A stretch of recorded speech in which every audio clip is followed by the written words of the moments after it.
Cette victoire, c'est la victoire de Natacha Ray, mais c'est aussi la victoire de la France éternelle contre les francards républicains qui se sont infiltrés à la 17e chambre du tribunal correctionnel de Paris pour condamner Natacha Ray en violation de la loi dans le but de servir la soupe aux consorts Trogneux et Trogneux.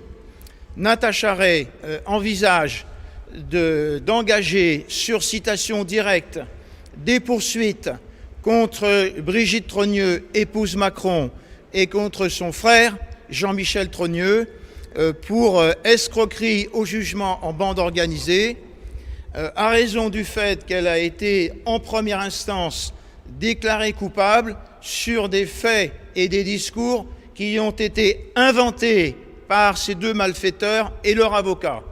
Oui, je disais que la Cour a considéré que certains propos étaient diffamatoires, mais que les prévenus devaient bénéficier de l'excuse de bonne foi. Je vais voir avec mes clients ce que nous allons faire, mais bien évidemment, nous ne sommes pas d'accord avec ça. En tout cas, je ne suis pas d'accord avec cette argumentation et cette décision. Merci.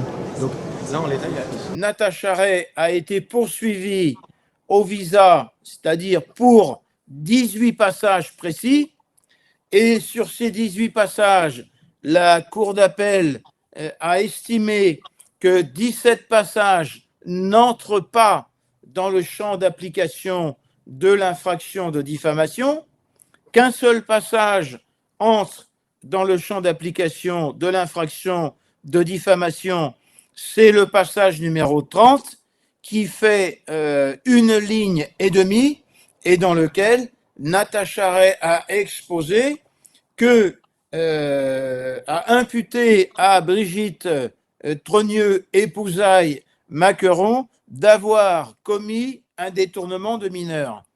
Certes, ce propos entre bien dans le champ d'application de l'infraction de diffamation, mais nous sommes relaxés au bénéfice de l'excuse de bonne foi, puisque dans la biographie officielle de Brigitte Trogneux, épousaille Macron, il est expliqué qu'il y a eu une romance d'amour entre un élève mineur et sa professeure de théâtre. ce qui est intéressant dans cette relaxe de la Cour d'appel sont plusieurs points.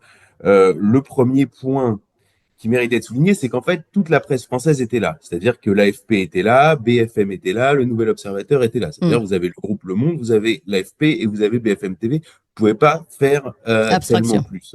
Et pourquoi ils étaient là? Parce qu'en fait, le narratif qui avait été construit, c'était que ces femmes allaient être condamnées et que l'affaire était bidon. Or, surprise, parce qu'ils n'avaient pas vraiment suivi l'affaire, parce qu'ils ne font pas leur travail, mais quand on suit l'affaire de près, cette décision, je dirais pas qu'elle était attendue, mais elle n'est pas si surprenante que ça.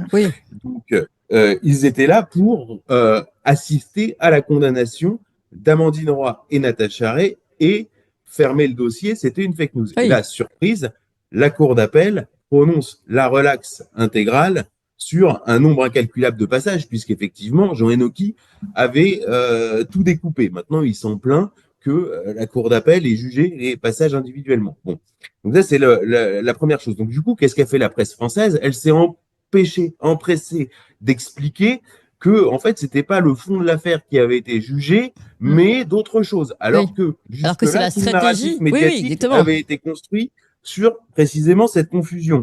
Donc là, on a déjà les fils qui se touchent. Ensuite, quand on a suivi l'affaire, il y a eu, avant la décision de la Cour d'appel le 10 juillet, il y a eu une audience en mai. Et au cours de cette audience, la question qui a été posée par le magistrat à Jean Enoki était la suivante, c'était pourquoi Xavier Poussard et Candace Owen ne sont pas poursuivis et sont-ils poursuivis? Question à laquelle Jean Enoki avait été incapable de répondre. Et la vérité, c'est que la décision de la Cour d'appel, elle découle directement de cette incapacité de Jean Enoki à répondre à cette question simple. Et donc, Jean Enoki, à la sortie du tribunal, complètement effondré le 10 juillet, a dit qu'il allait se pourvoir en cassation. Et là, pour se pourvoir en cassation, il fallait donc dire que Xavier Poussard et Candace Owens étaient poursuivis. Donc, des procédures avait été préparé, mais n'avait pas abouti, n'avait pas vraiment été déclenché. Et donc, tout le mois de juillet, à la suite de la décision de la Cour d'appel, on a appris. Alors, moi, je suis dans l'anonymat médiatique total, c'est-à-dire que moi, je suis poursuivi comme instigateur d'une campagne de cyberharcèlement mondial, alors que toutes mes enquêtes n'ont été publiées que sur papier, que ce soit dans Faits et Documents, puis dans Devenir Brigitte. Donc, toutes mes productions relatives à Brigitte Macron ne sont disponibles que sur papier et sur les comptes Twitter. Et sur Twitter, je n'ai fait que de la revue de presse. Donc, en fait, ça tient pas. Mais peu importe, c'est n'importe quoi. Et Candace Owens s'est poursuivie pour diffamation, alors que sa production vidéo est basée sur le livre Becoming Brigitte. En fait, c'est ça le contrat. C'est-à-dire que je suis auteur du livre, Candace Owens présente, et je suis first source. Donc, c'est moi qui ai la responsabilité en cas de diffamation. Donc en fait, c'est vous qui devriez être attaqué. Oui. Voilà. Donc, en fait, à la limite, si on est logique, en se plaçant d'un point de vue d'un type qui serait complètement sceptique sur l'affaire et qu'on n'aurait jamais entendu parler et qui regarderait les choses de façon objective, on lui dirait, mais qui est poursuivi pour diffamation? Qui est poursuivi pour cyberharcèlement? Le type qui est normal se dirait, Candace Owens est poursuivi pour cyberharcèlement et Xavier Poussard est poursuivi pour diffamation. Ça, c'est la logique. Oui, mais encore une fois, comme toujours avec les Macron, tout a été inversé. Puisque vous parlez d'Emmanuel Macron, lui et son épouse Brigitte ont décidé de passer à la vitesse supérieure face aux accusations totalement délirantes de l'influenceuse américaine Candace Owens, qui est républicaine et complotiste, et elle est désormais visée par une enquête diligentée par le couple présidentiel. Et Éric Dupond-Moretti s'est saisi de l'affaire. Une exclusivité RTL, les révélations d'Éric Dupond-Moretti sur l'affaire de diffamation qui touche le couple Macron aux États-Unis. L'ancien ministre de la Justice a pu consulter les résultats des investigations menées par les avocats américains du couple présidentiel français et il dénonce une affaire d'État impliquant, selon lui, des personnalités d'extrême droite.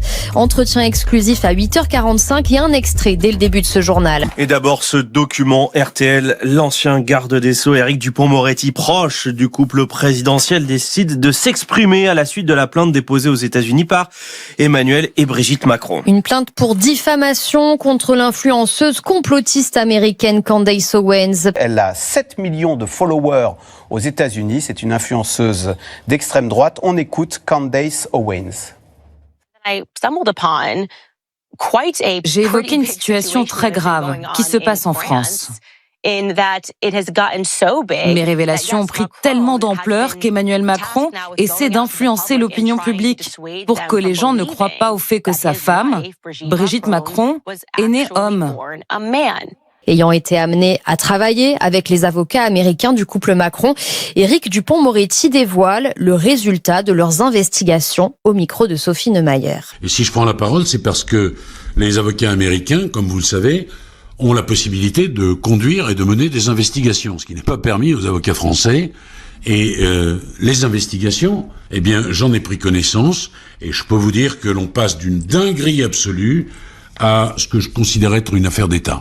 Oui, on est dans un sujet largement en dessous de la ceinture, mais en même temps, il s'agit, et ça c'est très important, de la bataille contre la désinformation. En fait, les Macron, pour être le plus concis possible, ont engagé aux États-Unis un cabinet de détectives privés qui est le plus gros cabinet de détectives privés du monde. Ah donc ça c'est vrai ça, ce que dit Candace.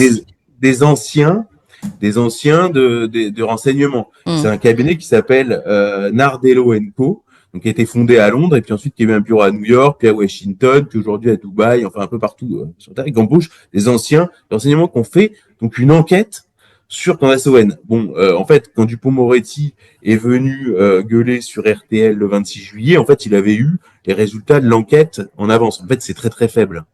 Alors l'autre nouveauté de cette enquête que rapporte le Financial Times, c'est l'éclairage qu'elle apporte justement sur le réseau international d'extrême droite dans lequel évolue Candace Owens. Tout ça aurait dû tomber dans le caniveau, c'était la seule place pour cette rumeur. Mais il s'avère que cette rumeur a été organisée, diffusée, propagée par des membres de l'extrême droite dédiabolisés. C'est-à-dire que c'est vraiment une enquête de très très faible niveau. C'est-à-dire qu'en vérité, ils inventent une théorie du complot. Et tout ça pour déstabiliser ou tenter de déstabiliser le président de la République. C'est pas qu'une histoire de fada, c'est aussi une histoire politique. Alors, comme personnage là-dedans, vous avez Xavier Poussard. Xavier Poussard, qui est aujourd'hui planqué en Italie parce que la justice le recherche. Celui-là, il est ancien rédacteur en chef d'une revue qui s'appelle Faits et Documents, qui est une revue d'extrême droite, qui a diffusé à très nombreuses reprises ces allégations selon lesquelles Brigitte Macron serait un homme.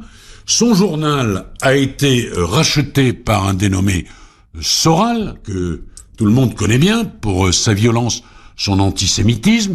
Et le Soral, il aurait réussi cette opération grâce à Lousteau et Chatillon. Lousteau et Chatillon, qui sont des amis de Madame Le Pen Frédéric Chatillon et de Monsieur Bardella. Et Axel Lousteau. Chatillon est un nazi. Lousteau faisait des soupes dans lesquelles il mettait du porc pour ne pas que les musulmans en mangent. Marine Le Pen a dit qu'elle avait pris ses distances. C'est ce qu'elle a dit, mais moi, je n'y crois pas. Le dénommé Poussard va exporter ces rumeurs outre-Atlantique et c'est Candace Owens qui va les recueillir. Et non seulement elle va les recueillir, mais avec une force de frappe inimaginable, elle va les propager. 7 millions d'abonnés. 7 millions d'abonnés. Et que constate-t-on? Mais sans doute est-ce le hasard, que d'abord elle soutient Marine Le Pen contre le président de la République en disant moi je comprends pas que les Français n'aient pas élu Marine Le Pen, peu importe, mais surtout elle est proche de Marion Maréchal. Et comment sait-on? Parce que Marion Maréchal, en réalité, va la faire intervenir dans la convention de la droite qu'elle a organisée en septembre 2019. Marion Maréchal, son compte, pardonnez-moi, fait partie des 98 comptes suivis par Owens. Maréchal a invité ses abonnés à suivre Owens, et elles vont faire ensemble le pèlerinage de Chartres après que Owens se soit converti au catholicisme. En fait, Marion Maréchal Le Pen étant amie sur X avec Candace Owens et faisant aussi le pèlerinage de Chartres, et Candace Owens ayant un jour retweeté Alexandre Douguine, en fait, ce serait un complot de l'extrême droite européenne en lien avec Candace Owens via le pèlerinage de Chartres, le tout piloté par Alexandre Douguine et donc les Russes. Et puis ensuite, la question qui se pose, c'est à qui cela profite? Et de la même façon, d'ailleurs, les Russes ont amplifié ces rumeurs, et là encore, dans les investigations américaines, on retrouve l'extrême droite française, dont on sait qu'elle a toujours eu des liens particuliers avec la Russie. Son podcast a été repris en Russie par des médias assez proches du pouvoir. On sait qu'elle a été en contact, notamment via les réseaux sociaux, avec un certain Alexandre Douguine, qui est un philosophe russe ultranationaliste.